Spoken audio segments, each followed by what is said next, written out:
And welcome into the Bruins Beat on CLNS Media. My name is Evan Marinofsky. We're presented by Prize Picks. Go use that promo code CLNS to get up to $100 cash back on that first deposit. And we're presented by Game Time. Go use that promo code CLNS to get $20 off that first purchase. Terms apply. The Red Sox are cooking. If you want to go to a Red Sox game, go over to Game Time and support our friends over there.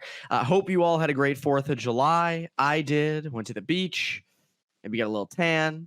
I'm pretty pale, so I don't know. Like tan for me is not very tan, but the beach was nice.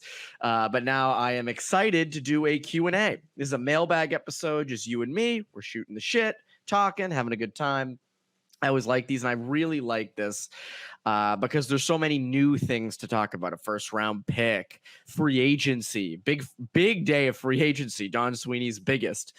So we have quite a lot to talk about, and you guys didn't disappoint. A lot of questions in. I'm always worried that when I tweet out I need questions for a show that people aren't going to respond, but I appreciate you all serving up some questions and a lot of different ones. It wasn't everyone asking the same thing. It was a lot of interesting things. So I want to dive straight into it. We'll start with Dean Letourneau questions, and then we'll get into other offseason questions. Because Letourneau, I find interesting just because Dev Camp just wrapped up. We got to see 4 days of him. I was not at the scrimmage day on the 4th. Many were, so I'm kind of going off videos from there, but I was there the first 3 days and did see him in a lot of battle drills. So we'll start here. Court Lalonde asks, why am I not invited? Court, I am very sorry. I am very sorry. Banging this out quick. Court's a great guy. I met Court, I think it was 2019 Stanley Cup final. He was there, and really nice guy. You guys probably know him from Twitter. So Court is great. Robert Chalmers, another person I really like, asked pros and cons of Letourneau not doing a year in the USHL. This is a really interesting question, just given that he was supposed to go to the USHL this year. Dean Letourneau was initially slated to go out to the USHL. And, it's interesting because someone of his size, 6'7", 214, a first rounder, needs time to develop. And one thing, and I deal with this a lot with New England Hockey Journal and with a lot of the players that we cover, the big thing is you don't want to rush it, right? Will Smith can rush it because he's not rushing it. Will Smith is Will Smith. He's just that good. Ryan Leonard is just that good. And those guys can go into college as true freshmen. The reality is, though, most don't go into college hockey as true freshmen. They'll do a year or two in the USHL. Maybe they'll leave prep or their high school team a year early and do 2 years in the USHL. Some do a year in the BCHL before going to the USHL. All told, it's a step of development, right? So going to the USHL before going to college hockey is sort of like, if you're going from prep to the USHL, it's like if you're stepping up 2 stairs at a time instead of just one. Whereas if you go from prep to college, that can be 4, 5, 6 stairs. And that can be a big jump for a lot of kids. Obviously, for the guys I mentioned, like Will Smith and Ryan Leonard, wasn't a big jump. Actually, they made it look pretty easy. Letourneau's an interesting case, though, just given his size, his rawness, that he's kind of a project. And I don't mean that in a bad way. When I say project, Tage Thompson was a project. Zdeno Chara was a project. Projects are often good. It does not mean that they're bad or that they stink. Like Letourneau is neither of those. Letourneau, we've talked a lot about this, has a lot of potential and could turn into something really special. And a project just means you got to have patience. This is not a homework assignment due tomorrow morning. This is an essay that's going to be worked on for a couple of months. And by a couple of months, I mean, 3 to 5 years. And people have mentioned Tage Thompson as someone who didn't really start producing in the NHL for 3 or 4 years and again, it's hard to project that for Letourneau, but we can at least look at what he's going to be at BC. So the pro of going and doing a year in the USHL is it's a good extra year of development to get you more ready for college. In a perfect world, Dean Letourneau would do a year in the USHL and then 2 in BC and then go off to Boston, where he'd probably play a year in Providence. This is a bit different. So the con of not doing it in the USHL is everything I just said. You don't get that. The pro is he's getting thrown in the deep end, and he can handle it. I think he can handle it.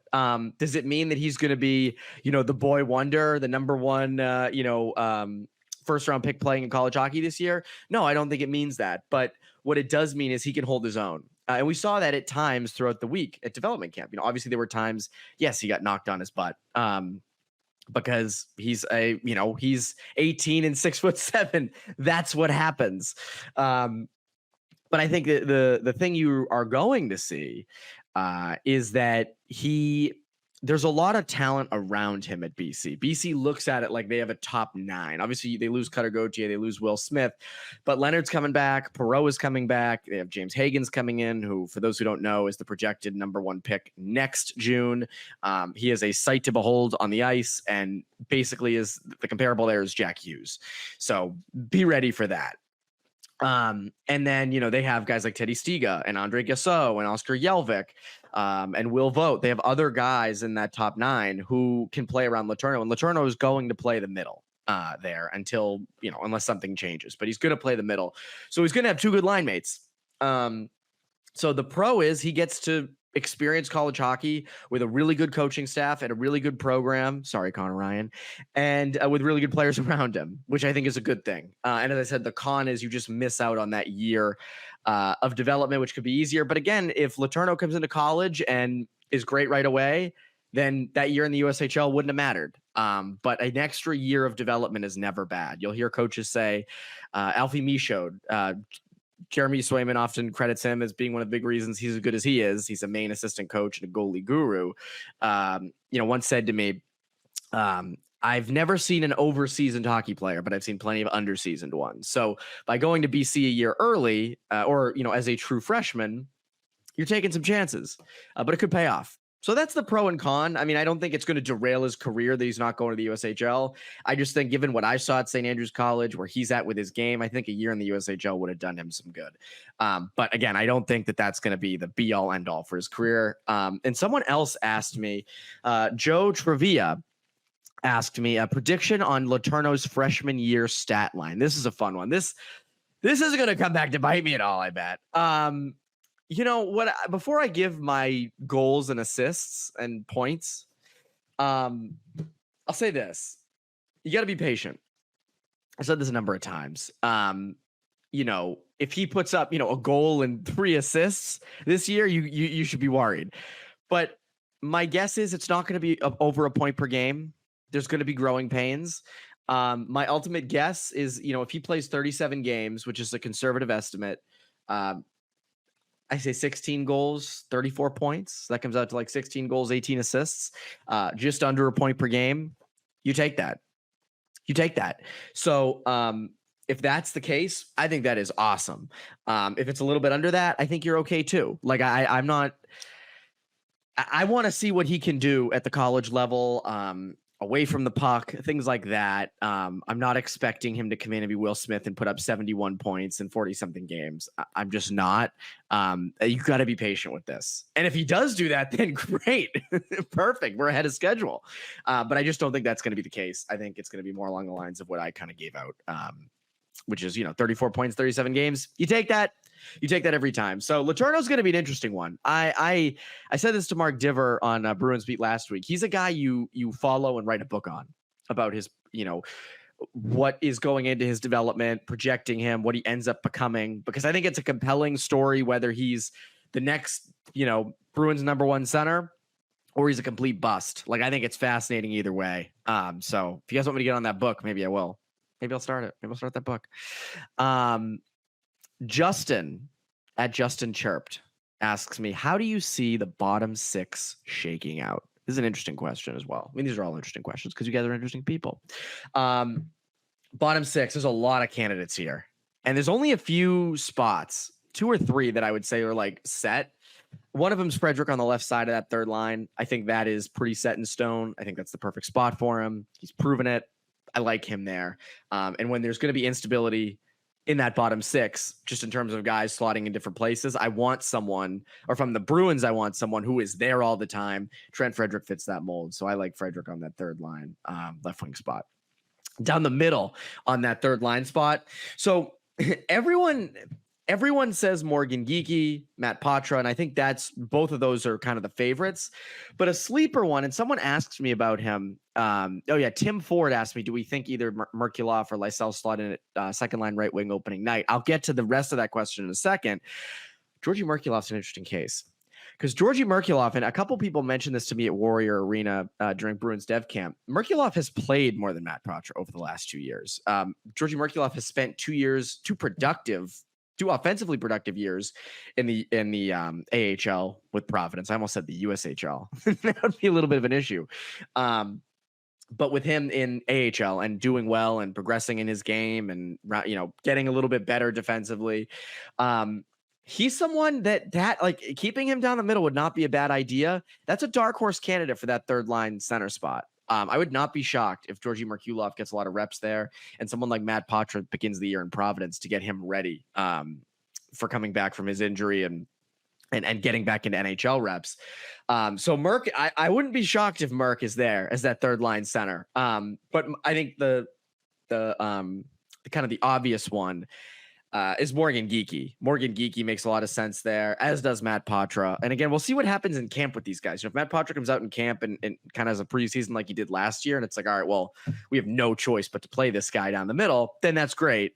But again, any one of Merkulov, Geekie, Patra, I would slot in there as the third line center. And then on that right side of that third line, Justin Brazeau, I'm curious to see what steps he can take in his game. I really liked him at the end of the regular season and what he brings. He's big, but he's skilled and can kind of, produce offensively, which is someone they need, someone around the net. And then if Geekie's not down the middle, I would expect him on the right side of that third line. So you guys are like, who would you put as the second line right wing? Well, we'll get to that in a second. Fourth line wise, I think you have an interesting dilemma with Kastelic and Johnny Beecher down the middle. Beecher's a lefty or left shot, and Kastelic's a right shot. So I think you can kind of mix and match based off where the faceoff is. Both are good faceoff guys. And you could also put Kastelic on the right wing of that line, just like you could put Johnny Beecher on the left wing of that line. Then you have Max Jones. Max Jones is an interesting case, coming in from Anaheim, has played 2 full years in the NHL with Anaheim in their bottom 6. So I could see him slotting on that fourth line, playing with pace. And again, a line of some form of Jones, Beecher, Kastelic, that can create a lot of anxiety. You heard that.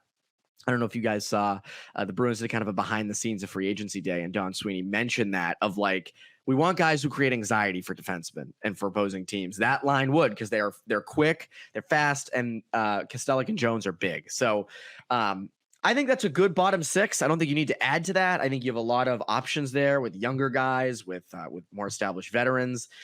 So I think that bottom 6 is you're going to be able to tailor your lines the way you want them to be, in terms of what role you want each to play. Do you want a fourth line that just creates havoc? Do you want a fourth line that shuts opponents down? What do you want out of your third line? So I think they're going to have options there.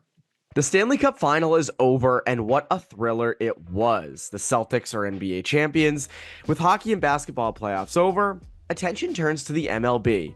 And is there a better activity to do during the summer than hitting the ballparks? Nothing beats a summer night at Fenway Park, a Fenway Frank, an ice cold beverage, and the crack of the bat. It's a nice change of pace from the heart-pounding intensity of the NHL and NBA playoffs. Just pure relaxation, good weather, and great vibes. I feel like every year I make a slew of fond memories at Fenway. For me, last year it was in Chicago watching the Red Sox take down the Cubs at historic Wrigley Field. Gotta say, Cubs fans, very nice people. Want to go to a game this summer? Go check out Game Time, the authorized ticket marketplace of Major League Baseball, which makes getting tickets faster and easier. Prices on the Game Time app actually go down the closer it gets to first pitch. That's right, they go down. I love how easy to navigate the app is. The flash deals are awesome if you want to go to a game last minute. It's the perfect place. Save up to 60% off buying last minute tickets for sports, concerts, comedy, theater, etc. Not to mention the views from all seats in the venue. Take the guesswork out of buying MLB tickets with Game Time. Download the Game Time app, create an account, and use code CLNS for $20 off your first purchase. Terms apply. Again, create an account and redeem code CLNS for $20 off. Download Game Time today. Last minute tickets, lowest price guaranteed. Now, back to the show. So we're back on the show here. So we just answered Justin's question about the bottom six shaking out. Now we get to Tim Ford's question, which is right under it. Do we think either Merkulov or Lysell slots in at second line right wing opening night, or will we see Geeky? Where do we think Max Jones slots in? So I touched on Jones. I think that's fourth line left wing. That makes the most sense for him. Who do I think slots in as second line right wing? I think it's Lysell. I think they have created a spot for Fabian Lysell in the lineup that makes sense. We've said it for years now. Lysell is not a bottom six player. You can put him on that third line right wing slot if you want to, and I think that's fine. They did that with like Tyler Seguin back in the day as a spot. They don't want to disrupt the top two lines, but with the way things shook out with Jake DeBrusk leaving, you have a spot open on the wing in the top six, and you have a guy in the system who his skill set slots in there. This is the chance to see him. So to me, like, this is the chance to see Fabian Lysell as a top six forward, which is what they are looking for, what they want. A lot of people wrote Fabian Lysell off this year. A lot of people told him he fell off. Ooh, he needed that. But I do think with Lysell, this is the time. This is the chance. And there's actually a picture falling off my wall right now. You can't see it, so I don't know why that's happening right now, but there's a photo falling off my wall. That's why my attention was diverted for a second. I can't wait to have to deal with that after this show ends. It's actually a picture of a sleeping bear. I've never shown it. Maybe if it falls down, I'll go get it, but it's just a sleeping bear on the wall. So I'm dealing with the elements here. Not to mention my room is so hot because I don't want the AC making noise on this show. We're falling apart. Lysell, I think this is the chance to see what you have in him as a second line right wing. There it goes. There it goes. We're keeping that in. It just fell straight off the wall. I don't even know why. Like it was been up there for like 3 to 4 months. Whatever. We roll on. We deal with the elements here. So yeah, Lysell, someone else actually asked, is this make or break for Lysell? I want to pull it up. Yeah. Redcarm2 at Redcarm2 asked, Lysell make or break season. Yes. Everyone wrote him off last year. And this is the chance for Lysell to prove that he has something, to prove that he is a legitimate prospect. And I think it's a good spot for him to play on that second line, probably alongside Brad Marchand. Most likely to kind of go along the lines of some other questions. Charlie Coyle probably is a second line center. So to play with two veteran guys, like I think that's a good spot for him. And they're going to hold him accountable and everything like that. So I think it's probably Lysell. It sure looks like it. And I think it's his spot to lose out of training camp.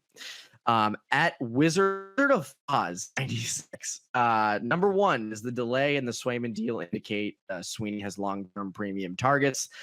Could he be penny pinching to have as much capital next offseason? And number two, I'm torn between Charlie Coyle and Poitras at 2C this year. I think either could work really well. Thoughts? ? Number one, does the delay in the Swayman deal indicate Sweeney has long-term premium targets? I don't know what's going on there. Is it a battle over term? Is it a battle over value? Does Swayman want a shorter deal to make more money down the line? To me, 8x8 is the best option for both sides. 8 years times $8 million. I know signing goalies long-term can be risky. I just think with him though, the sign is there that he's your number one guy going forward. And I'm fine with spending that money. So I think we'll see. They don't want to go to arbitration. So I think they're going to avoid it like the plague. We'll see what kind of developments come in over the next couple days, next couple weeks, but I would expect that to be done. And I don't think it's penny pinching. I don't know what it is, but I don't think I can't imagine I don't know how they'd be far off in dollars and cents. Like to me, it's very clear he's right around 8 million. So, is Swayman's camp not budging of what they want? Is Sweeney not budging? And then number two, as I just mentioned, I think Coyle goes down the middle there at 2C. I think Poitras is probably either the third line center or starts the year in Providence. But again, we'll get a better idea of that out of training camp. I think that's going to be something that's going to be an area of clarity we'll get. through that. So yeah, I think Coyle's best suited there. And I know like you could put Poitras on the middle, Coyle on the right side, but I like Coyle down the middle. I think he plays the full 200-foot game. He's good all over the ice. I want Charlie Coyle down the middle, and I want him as the second line center. And I'm curious if Lysell could potentially unlock even more offense out of him. Coyle, people forget Charlie Coyle had a good regular season last year. Him and Zacha both had a good season in terms of stats. Like I'm pulling them up right now because I don't remember the exact figures off the top of my head. Coyle had 60 points. 60 points. Zacha had 59. Like if Charlie Coyle can give you 60 points again, you take that. You take that. You just want guys around them. You want Elias Lindholm to be in the 70-point range. You want Marchand to produce maybe a little bit more. He had 67 last year. Fabian Lysell comes in. Can he get you 20 to 25 goals? So things like that, I think will affect that. I want to get into maybe other free agents they might target. Korpisalo. What else we got here? We got some Zadorov questions with Lohrei, and we got big picture stuff. I want to get into that, but first, quick word from our friends over at Game. The Stanley Cup final is over, and what a thriller it was. The Celtics are NBA champions. With hockey and basketball playoffs over, attention turns to the MLB. And is there a better activity to do during the summer than hitting the ballparks? Nothing beats a summer night at Fenway Park, a Fenway Frank, an ice cold beverage, and the crack of the bat. It's a nice change of pace from the heart-pounding intensity of the NHL and NBA playoffs. Just pure relaxation, good weather, and great vibes. I feel like every year I make a slew of fond memories at Fenway. For me, last year it was in Chicago watching the Red Sox take down the Cubs at historic Wrigley Field. Gotta say, Cubs fans, very nice people. Want to go to a game this summer? Go check out Game Time, the authorized ticket marketplace of Major League Baseball, which makes getting tickets faster and easier. Prices on the Game Time app actually go down the closer it gets to first pitch. That's right, they go down. I love how easy to navigate the app is. The flash deals are awesome if you want to go to a game last minute. It's the perfect place. Save up to 60% off buying last minute tickets for sports, concerts, comedy, theater, etc. Not to mention the views from all seats in the venue. Take the guesswork out of buying MLB tickets with Game Time. Download the Game Time app, create an account, and use code CLNS for $20 off your first purchase. Terms apply. Again, create an account and redeem code CLNS for $20 off. Download Game Time today. Last minute tickets, lowest price, guaranteed. Now, back to the show. So as that was playing, I went and picked up the photo. So for those who are watching on YouTube, you can see this. For those who are listening, go watch it on YouTube. This is the photo. It's a sleeping bear. I found it at Target, and I said, a little bit of a Bruins connection. Sleeping bear. I feel like a bit like show and tell. But yeah, so I got to figure out how to put this back up. I can't. I'm so happy that didn't fall on me as I was sleeping, because I would have never fallen back asleep and probably gotten hurt. Because it's right above my head. So glad it decided to do during a podcast and not while I'm fast asleep. More questions. We got more listener questions. And so we got Jake Patterson. Thoughts on bringing in a Vrana, Zadina, league minimum types? Who would you target? This is an interesting one. I wouldn't be shocked if they did something like this. They love internal competition. They don't usually just give out spots. I think, as I said, Lysell's second line right wing spot is his to lose. But it also wouldn't shock me if they brought in a guy like a Vrana, because Vrana's produced before. Vrana with the Capitals, I think, had a 50-point season, had a 40-something point season. Just, I don't know, 4 or 5 years ago. He's still relatively young. If you can get him on league minimum, I'd be open to it. I'd be open to seeing what he gives you, what he can give you out of camp. And if it doesn't work out, then, well, that's league minimum. You can live with that. So to me, Vrana would be the guy I would target because he's produced in the past. And I think he'd be an intriguing fit on that second line. And maybe he's like a Heinen. He's the next Danton Heinen in the sense that he can fit kind of anywhere on that second, third line, can fill in on the first line. If he works out, obviously if he's nothing, then he's nothing. But I would target Vrana. Daniel McKay asks, hey, Evan, thank you to your co-host Connor, Ty, Carl, and other guests for your hard work putting these together. Well, thank you, Daniel. I appreciate you. Is there anyone on the free agent market left that could adequately fill the hole in the second line? If no, who would be the best Providence player to slot in there? Thanks. As I said, I think Vrana would be the free agent I would target. In terms of Providence, it's Lysell. And I think it's his, as I said, I think that's his spot.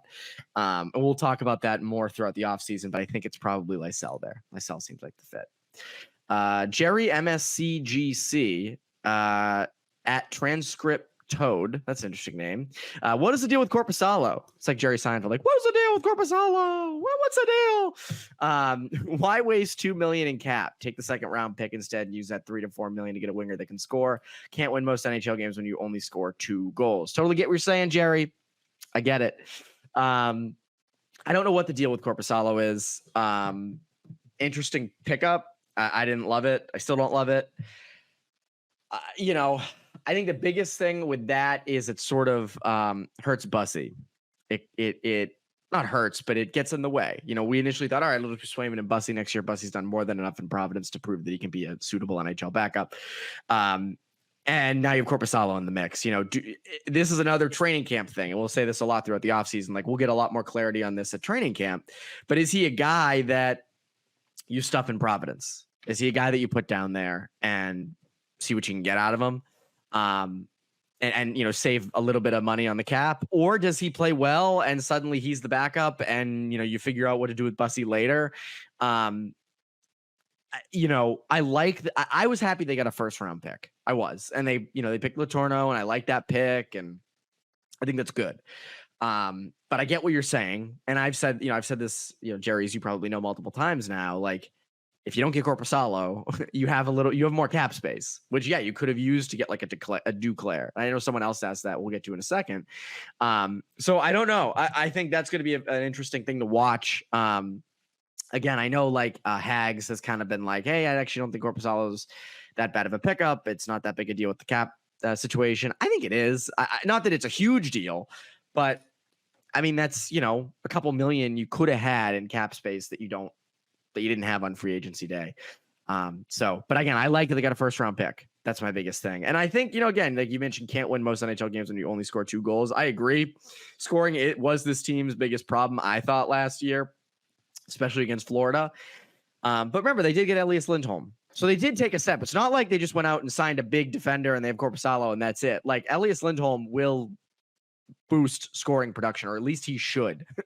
He better. That's gonna be a big thing. He better be upping the scoring production this year. What else we got here? Joshua Zhang, based on the current lineup, who in parentheses pick 3 will be driving the play, and what style will this team play with? As of who will drive play, I think center is always kind of the reliable choice to drive play. So I'd say like my top 3 centermen, if I had to pick right now, well, obviously Lindholm, Coyle, and for that third line, you want me to really you want me to really stick to something here? Like, I don't know where they put Merkulov. Like, he's done enough to play in the NHL, to play consistently at least, or to get a consistent rep. I want to say Patra is that third line center. I think he has a good training camp again. I think he's healthy. So yeah, I'd pick those 3. But again, like on the wings, you have David Pastrnak making quite an impact. You hopefully have Brad Marchand at 100%. Where does Morgan Geekie slot in? Morgan Geekie is a natural center playing the wing. So he is, going to carry the puck a lot. So yeah, I'd pick those 3. I know that's not great. Lindholm, Coyle, Patra are my predictions for top 3 centers next year. 1, 2, 3. But again, as I said, that could change, but that is my prediction. That's it. I'm sticking with that. I'm not making any qualms about it. Lindholm, Coyle, Patra. That's fine. It's going to happen. I promise. And what style will this team play with? I think they are going to be, look at the lineup. They're big and physical. I think they're going to be big and physical. They're going to be a hard team to play against, both forward and defense. And I think that's going to be their style. They're going to bruise teams.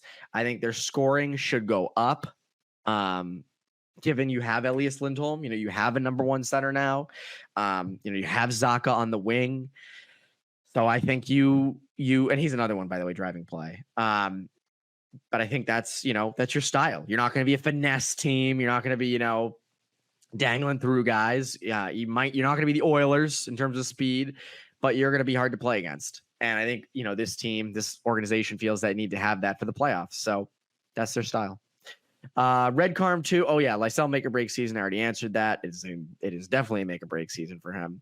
Connor Hickey asks a really interesting question. With the Zadorov signing, what does it mean for Mason Lohrei? See, this is like how you're looking 3 steps ahead, and I like that. I always imagine listeners of this podcast, listeners of Bruins Beat, Poke the Bear, really smart people, and that's a really smart question. In the short term, I think it's fine. And I've mentioned this a few times, go out and get a veteran left shot defenseman who can play the first pair and let Lohrei kind of settle in. Nice runway on that third pair. Pick and choose his minutes, run a power play, either the first or second unit, preferably the first. And get some O-zone starts, get a few D-zone starts here and there, but, not sheltered, but, not the hardest minutes. Again, a way to ease into the season. Long term, this is why I didn't mention Zadorov prior to free agency. I mentioned a guy like Brendan Dillon, who maybe like a 1 or 2 year deal. So then Lohrei can slot in. Zadorov 6 years though. So him and Lindholm, by the way, Zadorov and Lindholm are signed through 2029, 2030, which seems like a long time away. But they're signed through then. And in the next 6 years, I would expect Mason Lohrei to emerge into a top 4 defenseman. But not all hope is lost.